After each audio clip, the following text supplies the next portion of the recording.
오늘도 거룩하고 복된 주일 성탄절 앞에 두고 우리 주님 앞에 나와 영광과 찬양의 예배를 드리는 우리 온 성도들 여러분 위에 하나님의 신뢰한 은혜와 능력과 축복이 늘 가정에 충만하기를 주님의 이름으로 축원합니다.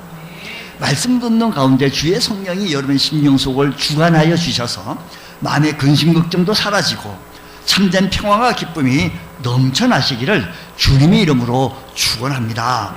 우리 한번 인사 한번 해보겠습니다. 메리 크리스마스.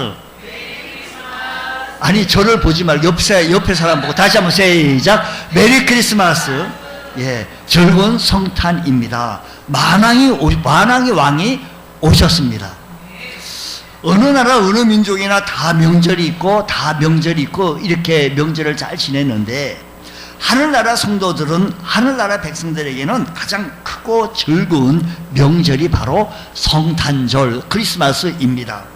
성탄절은 이 역사 위에 예수님께서 탄생하십니다. 역사 지평 위에 역사 한 분기쯤에 예수님께서 오셔서 모든 역사를 나누었는데 역사 그의 이야기 예수님의 이야기로 이렇게 흘러나가게 합니다.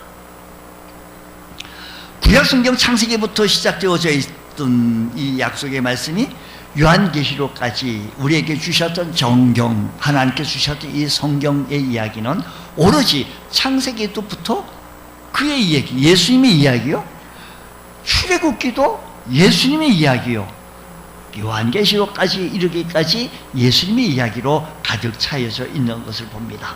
오늘 이 역사의 한 가운데 분기점에 우리 주님께서 오셔서 우리의 삶을 주관하시고 인도하시려고 하시는 이 예수님 탄생하심을 기뻐하고 즐거워할 수 있는 귀한 은혜가 일어나기를 주님의 이름으로 축원합니다. 그분이 나를 구원하시려고 나를 살리려고 하늘 천국 백성 삼으시려고 이 땅에 오셨습니다. 그 주님을 찬양하시는 귀한 시간 되시기를 바랍니다. 우리는 이 성탄절 되면 예전에는요 1년에 한 번도 안 나가던 사람이 성탄절만 되면 히히덕거리면서 교회를 막 오기도 했어요. 그때는요. 근데 요즘은 또 그런 것도 많이 또 막 없어지는 것 같아요. 그 당시에 국민학교 학생들 초등학생이 아니고 국민학생 어린이들이 그냥 몰려다니는데 성탄절만 손꼽아 기다리는 것은 예수님께서 나를 위하여 십자가에 달려 돌아가시기 위해서 이 세상에 오셨고 그 내용을 알고 싶지는 않고 오로지 성탄절에 교회 가면 뭘 준다 라는 그게 관심을 가지고 몰려다녔던 것 같습니다. 근데 어려서 그때 불렀던 그럼에도 불구하고 주일학교 선생님이 반사 선생님이 교사들이 열심히 설명합니다. 몰려온 그들을 향하여 자랐다고 복음을 설명하고 자랐다고 예수님을 소개를 합니다. 그러면서 찬송을 부르는데 그냥 왔으니까 남들 부를 때 같이 따라 불러야 되지 멍하게 있으면 선물 안 줄 것만 같아서 막 불렀던 것 탄일종이 땡땡땡 은은하게 들린다 저 깊고 산골 오막살이에도 탄일종이 울린다 이런 노래를 갖다 몇 번 거듭 불렀습니다. 우리 한번 해볼까요? 한번 기억을 되살려서 돼요?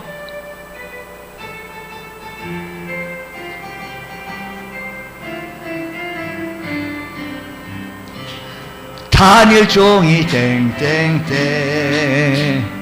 은은하게 들린다 저 깊고 깊은 산골 오막살이에 탄일종이 땡땡땡 탄일종이 땡땡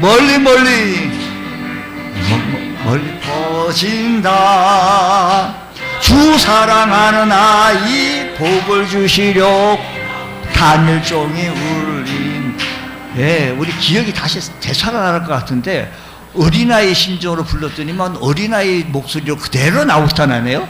그 하던 대로 안 하고 또 바꿔서 우리 그렇게 하는데 예, 동요 같은 노래인데 저 깊고 깊은 산골 동요적 표현입니다만 이와 같이 언제 어디에나 성탄의 기쁨은 울려 퍼지게 되어집니다.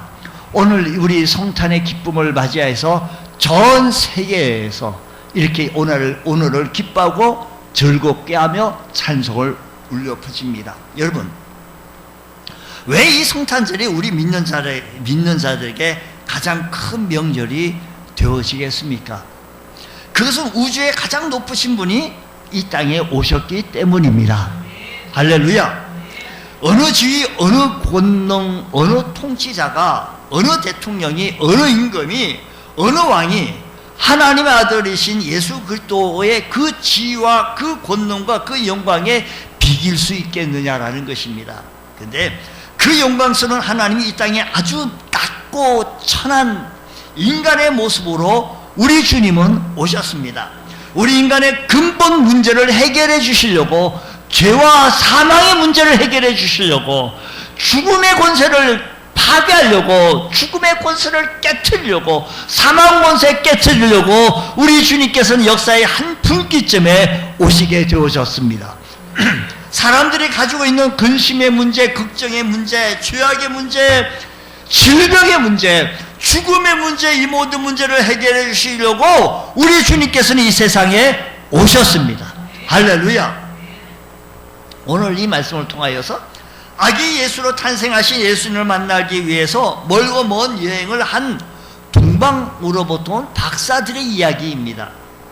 그들의 여행은 힘들고 어렵고 위험한 여행이었습니다. 그 당시, 요즘은 우리는 뭐 여행을 쉽게 생각하고 짐 붙다리 싸가지고 움직이기도 합니다만, 그 당시는 그렇지 않습니다. 여행이 참 위험한 것입니다. 근데 그들은 왜 이런 여행을 하게 되어졌을까? 그것은 아기로 태어나신 위대한 왕을 직접 만나 경배하기 위해서입니다. 동방박사들을 경배하기 위해서 고생스러운 여행을 마다하지 아니하고 찾았던 왕, 그 예수님 앞에, 아기 예수님 앞에 기뻐하고 즐거워하며 찬송하며 경배했습니다. 이 말씀을 통해서 예수님의 탄생이 우리에게 어떠한 의미가 있으며, 우리는 왕이신 예수님을 왕되게 하는 삶이 과연 무엇인가를 우리는 발견하기를 원합니다. 동방박사들을 보면서 도전받는 것은 우리는 그 누구보다도 예수님을 경배하기 위하여 힘써야 한다는 것입니다. 동방박사들은, 그들은 어떤 박사들과 아니 별을 관찰하는 사람입니다. 그리고 어느 날 밤 그들은 하늘에서 그전에 못 보던 큰 별이 나타난 것을 보게 되어진 겁니다. 그들은 그 별이 위대한 왕이 태어났음을 알리는 별인 것을 즉각 알았습니다. 아마 그들은 동방으로부터 온 이 박사들은 이들의 지식으로서는 이건 무슨가, 큰 별이 나타났는데 전리기는 경에 이르거든. 그래서 성경 하나의 말씀에 이르기를, 미가서 말씀 보니까 이 얘기가 베들레헴에 나타날 것이라고 하는 이 메시아의 얘기를 그들은 익히 들은 바가 있었습니다. 이걸 들었는데 이 별이 그 별이구나, 즉각 알았습니다. 그런데 그 별을 보고 그냥 있지 않았습니다. 그럼 메시아가 나타났네, 메시아가 나타났구먼 하고 지나치지 아니하고, 그들은 그 별을 보고 위대한 왕을 찾아가 만나기를 결심했고, 그 위대한 왕을 향하여 경배하기로 결심했던 것입니다. 그들 앞에 나타난 위대한 왕의 탄생을 알리는 이 별인 것을 그들은 알았다라고 하는 것은 그들은 말씀을 들은 바가 있었습니다. 여러분, 우리는 말씀을 들게 되었을 때 그 말씀이 우리의 삶을 주관하고 우리의 인생을 나침판이 되어서 어느 길로 가야 될지를 인도하시는 귀한 우리 지침이 말씀인 줄 여러분 믿으시기 바랍니다. 주님, 우리의 말씀의 지배를 받게 하여 주시고 말씀의 인도를 받게 하여 주옵소서. 그러려고 한다면 우리는 말씀 듣는 것을 좋아해야 합니다. 말씀 듣는 시간을 허투루 듣지 아니하고 잘 들을 때 우리는 귀로 듣고 마음으로 듣고 입으로 듣고 온 전시로 듣게 되었을 때 그 말씀이 내 삶에 적용이 되어집니다. 말씀 안 듣기 때문에 뭐 다음에 듣지, 아니에요. 다음에 들을 시간이 없습니다. 오늘 이 시간이 가장 은혜 받을 때요, 이 시간이 가장 축복받을 시간이라는 것을 기억하시면서 이 동방으로부터 온 박사들, 이들은 말세비를 지배받고 떠나기 시작합니다. 사실 왕이 탄생의 별을 본다고 해서 꼭 그 별을 만나려고 갈 필요는 또 없지 않습니까? 따지고 들면 어느 나라에 대단한 왕이 났다네 라고 남의 말 하듯이 지나갈 수도 있었습니다. 근데 그들은 왕으로 난 아기를 만나러 가는 것은, 그 이유는 아기 왕에게 경배하고자 하는 겁니다. 동방박사들은 아기 왕을 만나 경배하기 위하여 힘썼습니다. 그들은 아기 왕께 경배하기 위하여 자신의 삶을 딱 유보하고 떠납니다. 가정생활도에서도 얘기를 다 하고 나서 떠나기 시작합니다. 그리고 그들은 아기 왕께 황금과 유향과 몰량을 바칠 정도로 재력이 있던 사람이 있었습니다. 근데 그들 왕을 만나기 위해 이 모든 것을 뒤로하고 왕을 만나러 여행을 떠나게 되어진 것입니다. 어두운 길을 가는 것도 불편하고 위험한 길인데도 불구하고 도적의 위험들이 도사리고 있는데도 불구하고 그 길을 떠나갑니다. 어떻게? 그들은 심지어는 목적지도 명확지 않았습니다. 그러니까 예루살렘에 가가지고 궁에 들어가가지고 아마 만왕의 왕이시면 아마 궁에 태어나지 않았을까 하고 그 길을 두드려 놓고 했겠죠. 언제 그 여행이 끝날지 모릅니다.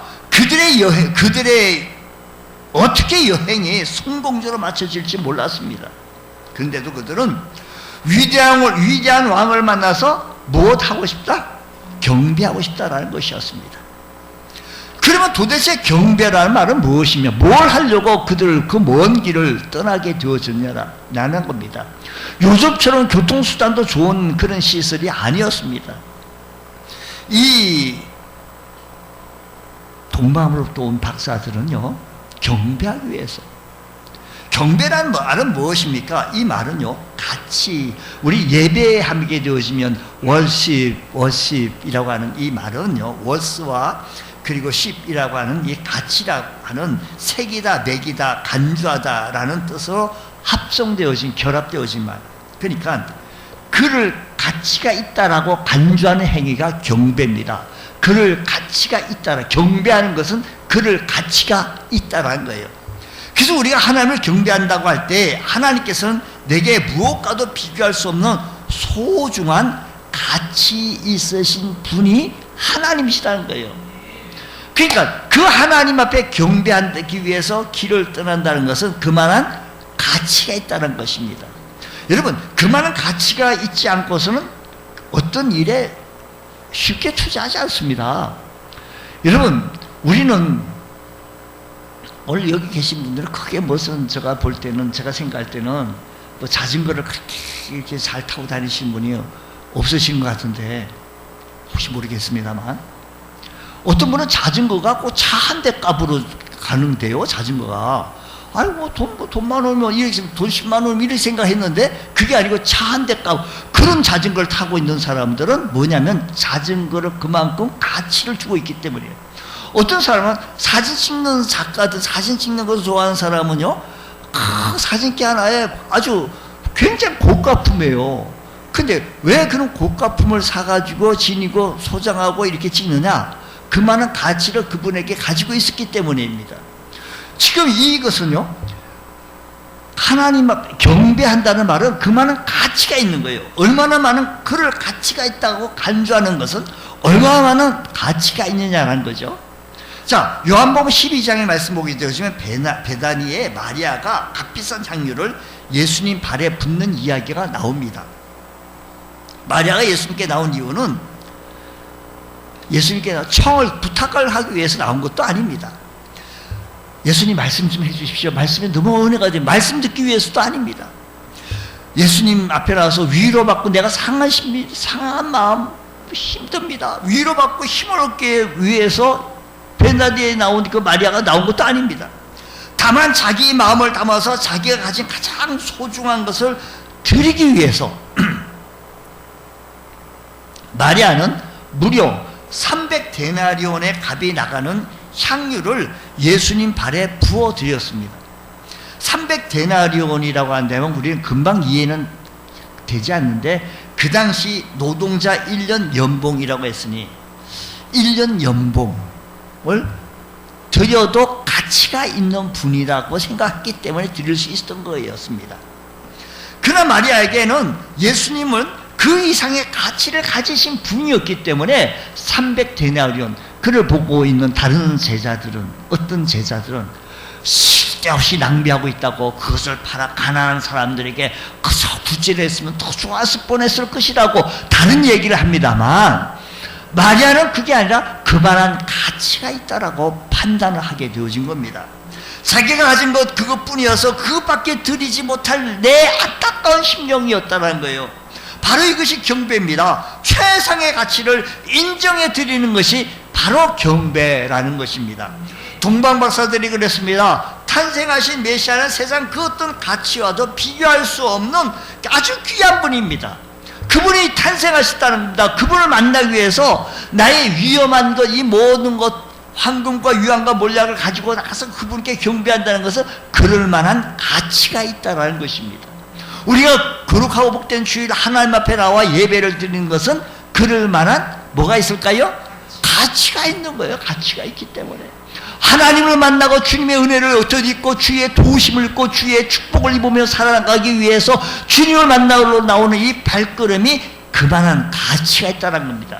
이걸 모르는 세상 사람들은 저 시간 낭비다, 물질 낭비다, 뭐 낭비다. 그게 300데나리온을 깨가지고 예수님께 드렸던 이 사실을 놓고도 어떤 제자 한 사람은 이렇게 얘기했어요.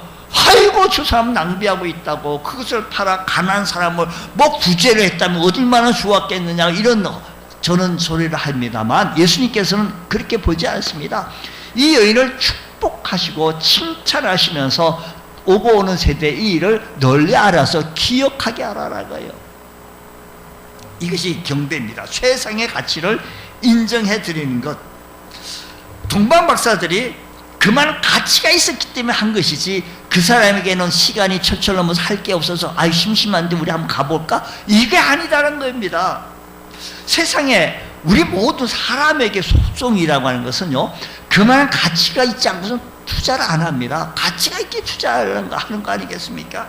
이 세상을 변화시킬 왕, 이 땅에 놀란 구원을 시작하실 왕, 전에도 없었고 앞으로도 없을 귀한 분이 탄생하셨다는 이 사실 앞에서 그렇게 귀한 분께 마음을 드리는데 먼 거리가 문제가 되지 아니하고 황금과 유황과 몰약, 이게 문제가 되지 아니했으며 경비가 문제되지 않았으며 여행 도중에 생길 어떤 위험도 문제는 되지 않았습니다.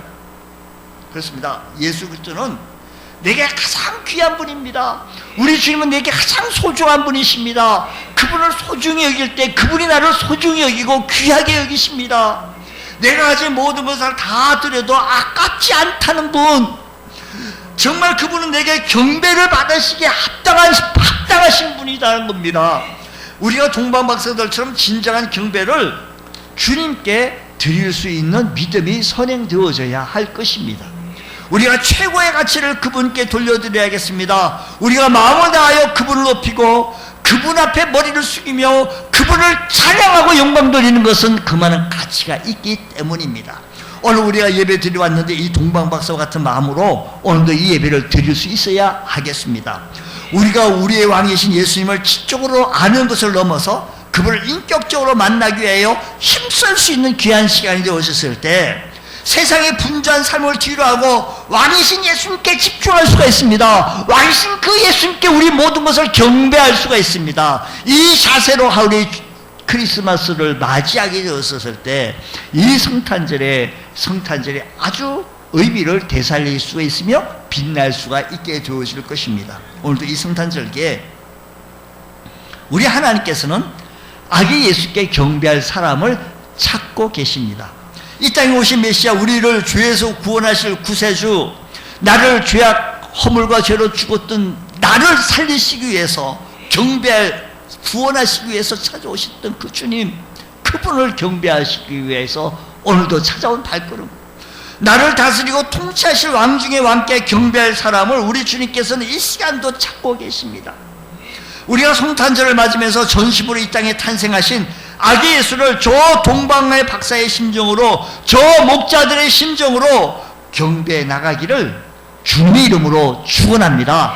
동방으로 온 박사들처럼 우리도 주님께 경배하는 마음으로 이번 성탄절을 맞이하게 되어진다고 한다면, 내가 피를 흘리고 물을 흘렸던 것이 값 없이 흘리지 않았구나 라고 기뻐하지 않으시겠습니까?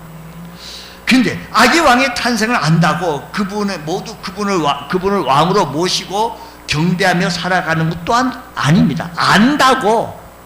여러분, 12월 달이 되어지면 성탄의 계절이 되어가지고 성탄의 소식들을 널리 알립니다. 거리마다 마포구 관내, 서도부 관내 여러분 지나다니다 보면 성탄 축하 현수막 프랑카드를 많이 붙여져 깃발이 꽂혀 있는 걸 보게 되어지는데, 한번 저희 교회 것도 한번 찾아보세요. 여기 있냐고. 우리 교회 것도 많이 곳곳에 많이 달려져 있습니다.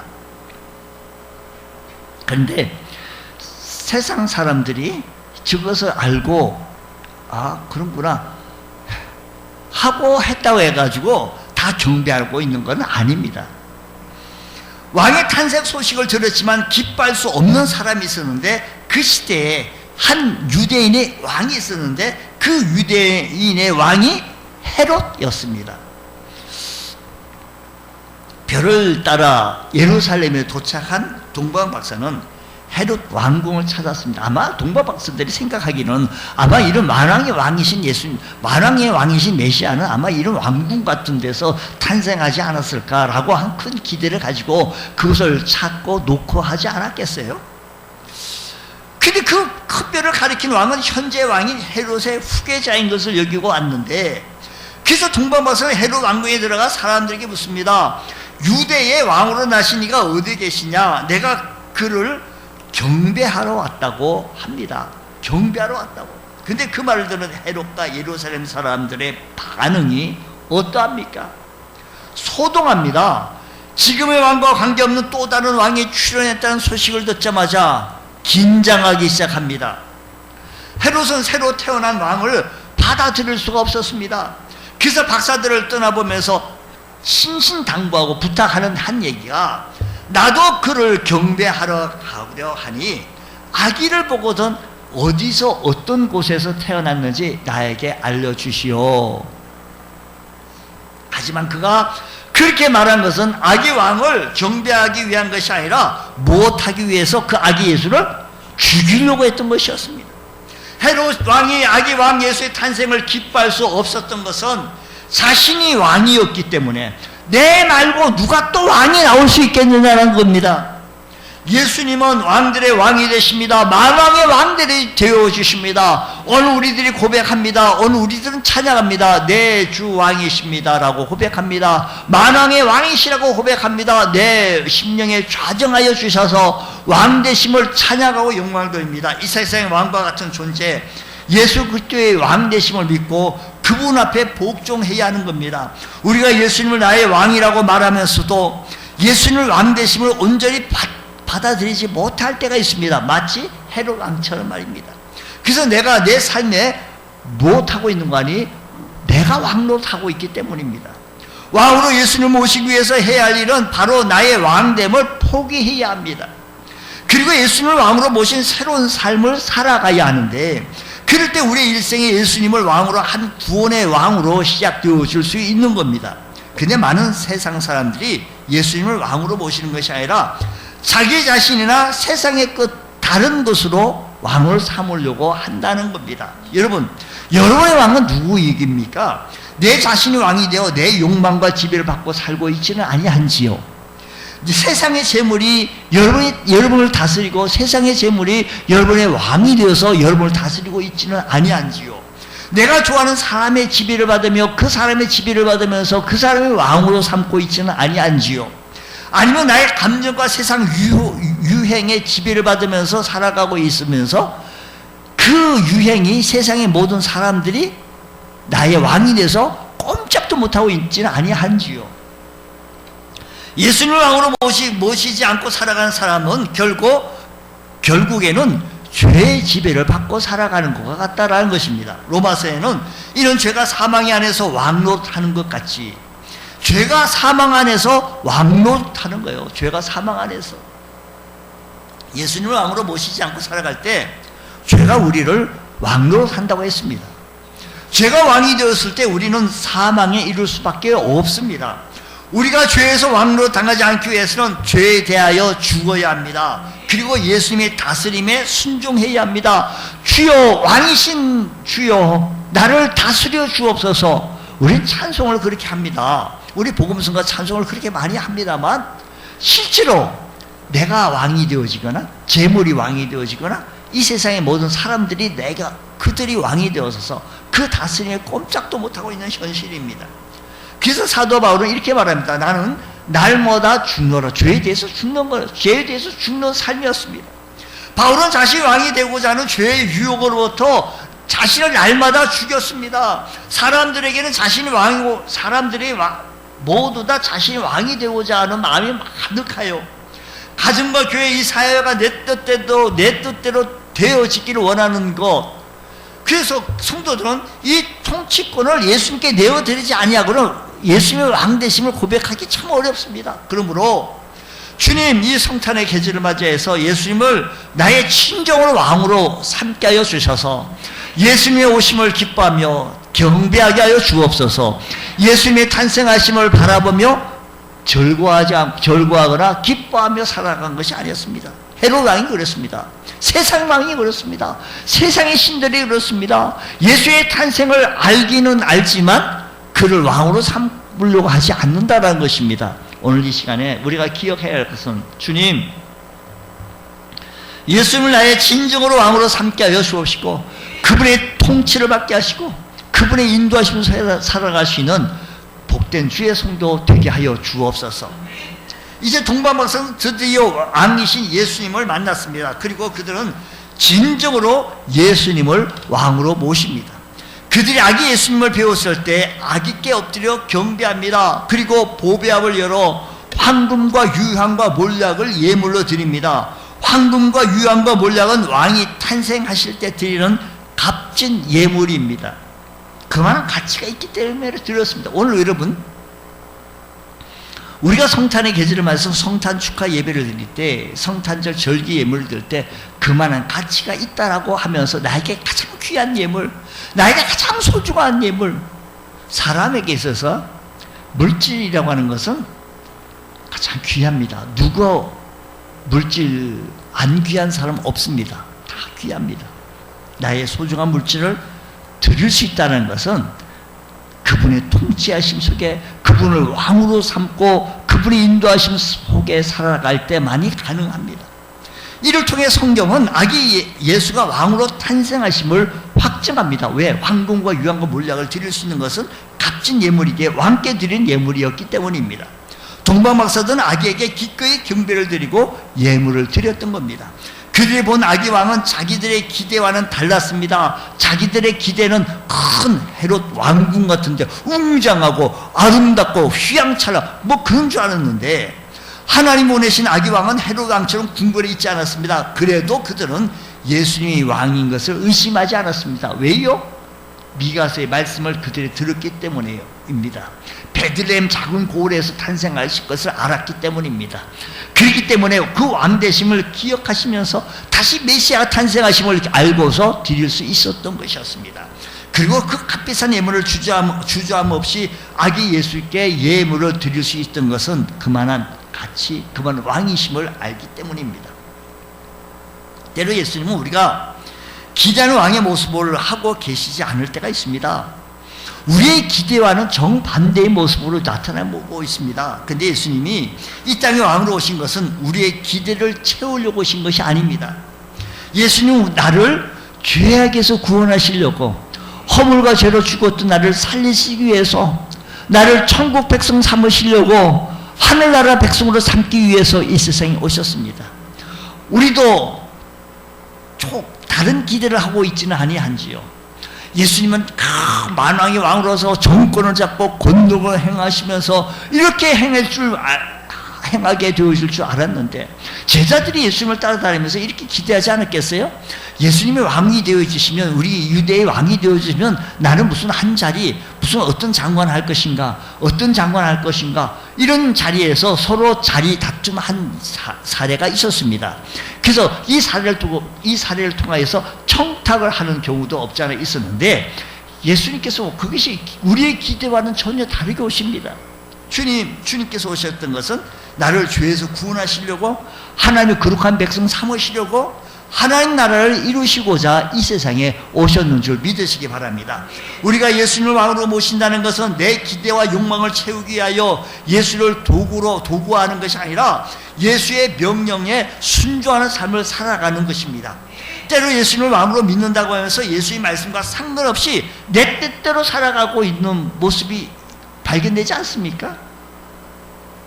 예수님은 말로만 주여 주여 하는 자들의 천국에 들어가지 못한다고 했습니다. 예수는 우리가 진정으로 예수님을 왕으로 모시고 살아가고 있는지 아닌지를 정확하게 알고 계십니다. 우리가 이 세상 살아갈 때 왕되게 하는 삶을 살아가심으로 우리가 영원한 세상에 들어가서도 주님을 왕이 되시게 하시고, 영원한 천국 가서도 주님이 왕 되심을 선포할 수 있는 귀한 은총의 은혜가 우리의 삶의 현장 속에서도 나타나져야 할 것입니다. 주님, 내 기대와는 다르게 주님의 모습이 나타난다 할지라도 주님의 은혜로 주님을 선포하게 하시고 주님을 자랑하게 해주셔서 그분이 왕 되심을, 통치하심을 받아가며 살아갈 수 있는 저희들 되게 하여 주시옵소서. 예수님의 탄생은 인류의 역사를 바꿔 놓았습니다. 예수의 탄생이 인류의 역사를 바꿔 놓으셨다는 것은 역사의 한 분기점에 오셨기 때문입니다. 죄와 사망이 왕노릇하던 세상에 오셔서 예수님이 왕이 되시고 참 구원과 생명을 이 세상에 주셨습니다. 우리는 이 땅에 구원자로 오신 예수님을 왕으로 모시고 경배하는 신앙을 가져야 하겠습니다.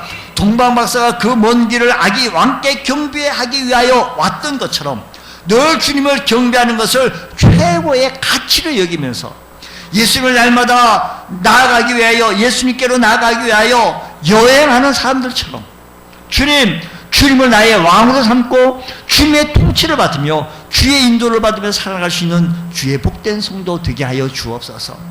성도는 예수님의 다스림에 순종하는 사람들입니다. 나들을 다스리고 하는 죄의 권세가 이 세상에 만연하고 있습니다. 이 세상에 죄의 권세가 나를 다스리고 통치하려고 합니다. 주님께만 순종함으로 우리는 말로만 아니라 삶으로 예수님을 왕 되심을 나타내 보일 수 있는 귀한 은혜가 일어나시기를 바랍니다. 성탄을 맞이해서 우리 모두가 예수님을 인격적으로 만나 예수님을 왕으로 경배하며 그 말씀에 순종하며 예수를 만난 삶을 살아나가는 복된 성도, 복된 교회 되어지시기를 주님의 이름으로 축원합니다. 기도하겠습니다. 하나님 아버지 감사합니다. 오늘 시간에도 주님 앞에 섰습니다. 예수의 탄생을 기뻐하며 예수의 탄생을 즐거워하며 진정으로 경배할 수 있는 우리 주의 성도들 되어지게 하여 주시옵소서. 오늘 이 아침 시간에 주님 앞에 섰습니다. 주님 말씀의 지비를 받으며 말씀의 통치를 받으며 살아갈 수 있는 복된 성도 되어지게 하여 주옵소서. 예수님 이름으로 기도드리옵나이다.